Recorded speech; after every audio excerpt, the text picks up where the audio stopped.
Howdy, it's Kyle with the quarterfinals of Geography March Madness 2021, a tournament to determine which of the U.S. or Canadian states or provinces is the overall best. We started off with 64. We're now down to the final 8. Of these final 8, we have the 3 most populous U.S. states and the most populous Canadian province, as well as 1 low seed Cinderella story still left alive. We're going to start off with the first matchup of today, which is California, the number 1 overall seed versus Minnesota. I've already pulled out of this bowl the ones that each state has already won with, except for if they won with it and they get it again, they wouldn't win it the second time. So that way we don't get too many redraws. So I'm going to start off right here with the first category of the first matchup, which is number 30, the best beaches or rivers if no coastline. So obviously Minnesota is not going to have any beaches. You have some nice shores along the Lake Superior, but you got to go with California here. It's the beaches. So you're going to have to take coastal state for the most part over a non-coastal state in this category. So they go at 1-0. 75 is the best state quarters. Let's take a look at these. These are both really good quarters, but I'm going to go with Minnesota in this category. I think theirs does a better job of representing the entire state as opposed to just Yosemite Valley for California. So that is why I'm going to go with that. And also, this is the best 4 out of 7 in this round. So Minnesota has tied it up 1-1. 15, which is dairy production. So this is one that Minnesota has won with before, but they're not going to win it against California, being that California is a number 1 overall state for dairy. So this is a win for California. They go up 2-1. 73. California is the Golden State. Minnesota is the land of 10,000 lakes. So I'm going to go with Minnesota again, similar to the quarters, where I think it does a better job of representing the entire state as opposed to just the Golden State came from the whole gold rush stuff in Northern California. You can say it also represents the sun and the beaches, but I think Minnesota is overall one of the cooler nicknames. Although I have mentioned in other videos, there's actually 12,000 lakes in the state, so they're kind of sandbagging their own numbers. So they tie it up 2-2. Number 40. So 40 is hiking, and this is always going to be a tough category for an eastern state to beat a western state. There's just more wilderness and national parks and state parks and stuff out in the west, higher mountains. So it's going to be a pretty easy win for California in this category. They go up 3-2. Can Minnesota fend off elimination with 37? 37 is the natural disasters by total damage. So I'm pretty sure this will be Minnesota, but let's get the check. Okay, so this is an easy win for Minnesota here. California has already lost with largest number of disasters. Now this one is most damage from disasters. So, easy win for Minnesota. California's disasters come back to haunt them. Minnesota hasn't really fared that poorly in terms of natural disasters. There's been some major floods over the past 10 to 12 years, but not too bad compared to most of the rest of the Midwest or some of the South. And it's also been a little more resilient from ice storms and blizzards than a lot of other places in the cold parts of the country. So pretty easy win for Minnesota here.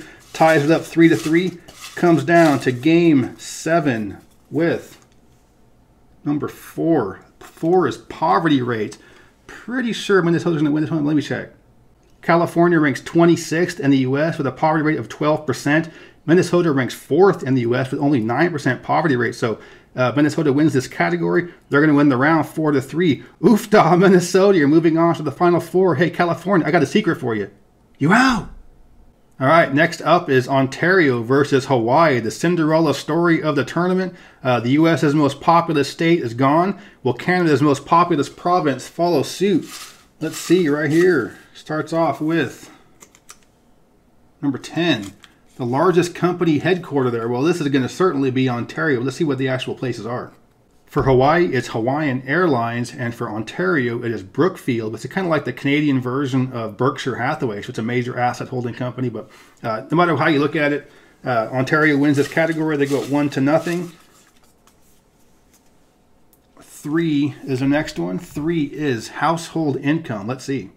Ontario ranks 4th of the 10 Canadian provinces in household income at about $72,000 per year U.S.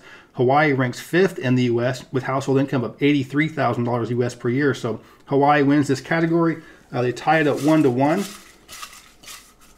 Can Cinderella keep it going with number 58? No, because 58 is the smallest county population And Hawaii has the county with the smallest population in the entire U.S., but let me get the number for Ontario. Ontario has both counties and districts, but I'm going to count districts as kind of like a county equivalent. Either way, the smallest one is Manitoulin, which is an island in Lake Huron. It has about 13,000 people, but again, Hawaii has the least populous county in the entire U.S. with its Kalawao County with 85 people. So it used to be bigger than Loving County, Texas, with 67 people, but Loving is exploding in population to over 200. So easy win for Hawaii here with only 85 people in a county. They go up 2-1. Can Cinderella keep going? This is crazy. 64. 64 is best single music artist. This isn't my opinion. This goes by overall sales, and that's why Billy Joel won this category for New York, even though he's not my favorite artist from New York. But anyway, the biggest single artist from Hawaii is Jack Johnson.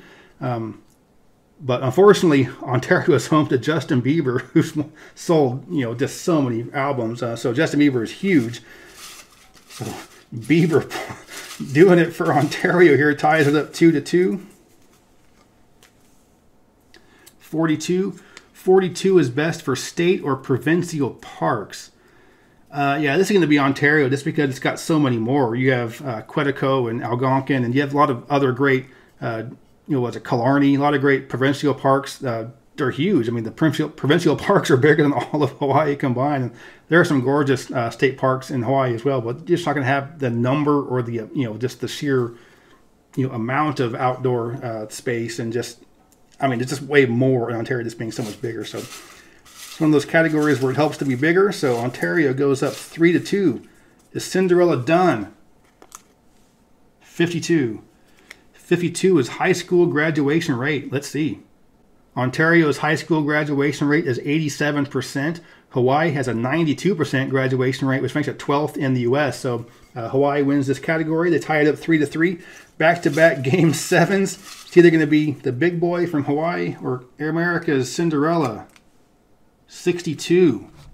Okay, so Ontario won with this category against Iowa with something very similar.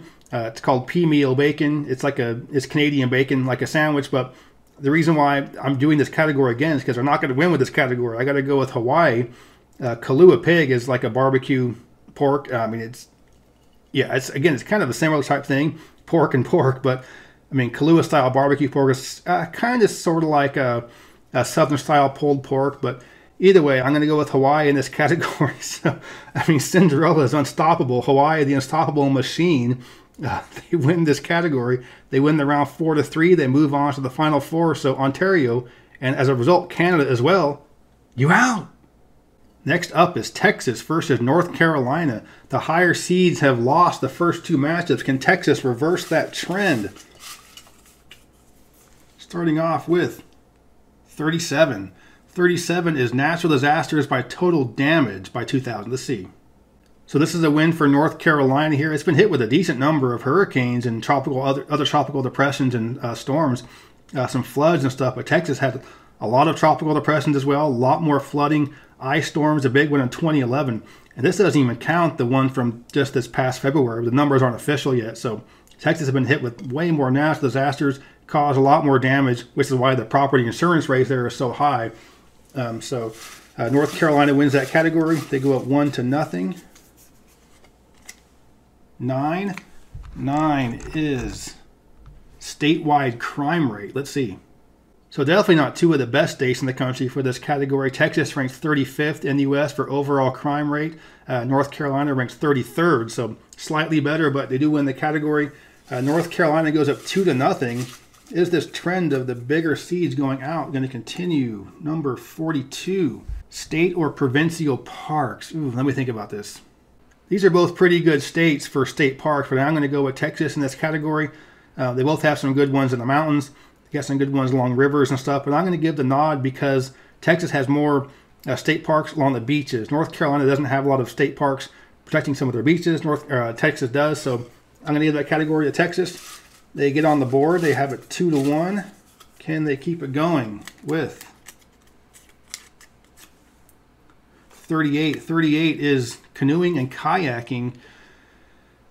Yeah, this has to be North Carolina. There's just a lot more stuff you can do there. A lot of whitewater in the mountains.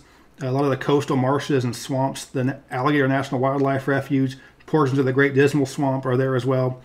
Texas has some nice spots. In the southeastern portion of the state, some of the swampy stuff, and also the Rio Grande is real nice for canoeing. But overall, I do have to go with North Carolina in this category. Just a little more, just more water, I guess you could say, more stuff to float and paddle down. So they go up 3-1. Texas. Is this going to be another bigger place going out? Will 13 be unlucky for Texas or lucky for North Carolina? This is crop production. Oh, I don't know. Let me check. Okay, so this category goes to Texas. It's really big in crop production. North Carolina is huge as well in terms of crops, but just not quite as big as Texas. So Texas does fend off elimination. This is like the third straight round they've been on the verge of elimination.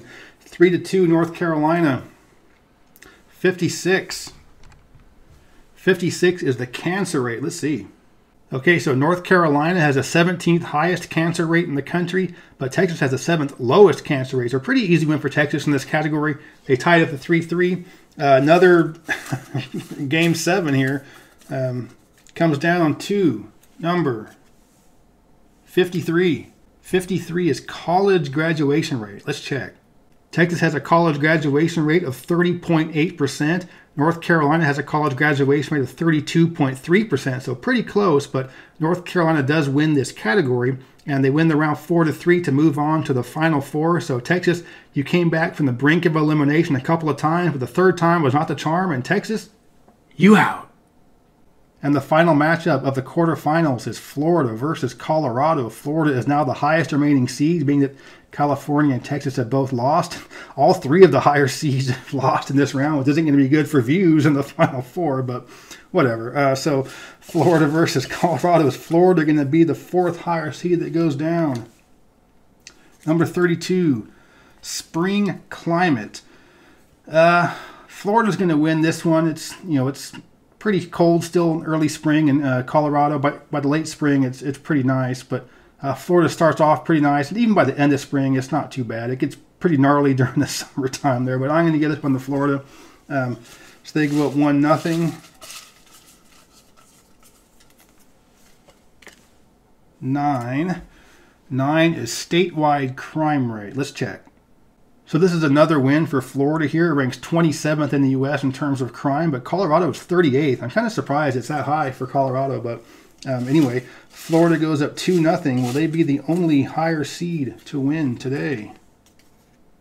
58. 58 is the smallest county population. Let's see.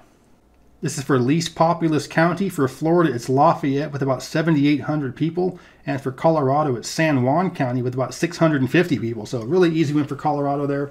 They get on the board 2-0 or 2-1. They will not get swept. Can they come back? Starting with 52. That is the high school graduation rate. Florida actually won with this one before, but I think Colorado's going to win with this one now. Okay, this is a big win for Colorado. Florida ranks 33rd in the U.S. in high school graduation. Colorado is 13th, so they bring it back to 2-2. Can they keep it going with 53? That's going to be college graduation rate, isn't it? Yeah, college graduation rate, so we'll see how this one goes. Okay, Florida ranks 28th in the U.S. at college graduation rate of about 30%. Colorado is 2nd in the U.S. at 41%, so a pretty big win for Colorado there. They've gone up 3-2 with their high school and college graduation rates. So from down 2-0 to up 3-2, will Florida be the next big one to go down? Number 29. 29 is single site scenery. And so this is going to have to be Colorado here. I'm always a big proponent of swamps, and I love Everglades National Park and the Suwannee River. There's a lot of great stuff. I love some of that scenery in Florida, but it's not going to compete with Colorado and the high Rockies. And so Rocky Mountain National Park would be what I would go with in terms of their single site scenery versus Everglades. And again, I do have to go with Colorado in this category. So after being down 2-0, they come back to win the round 4-2. So Florida is the 4th of the higher seeds to lose in this round. So yeah, all the big guys choked in this video. Colorado, you go on to the Final Four. Florida, you out.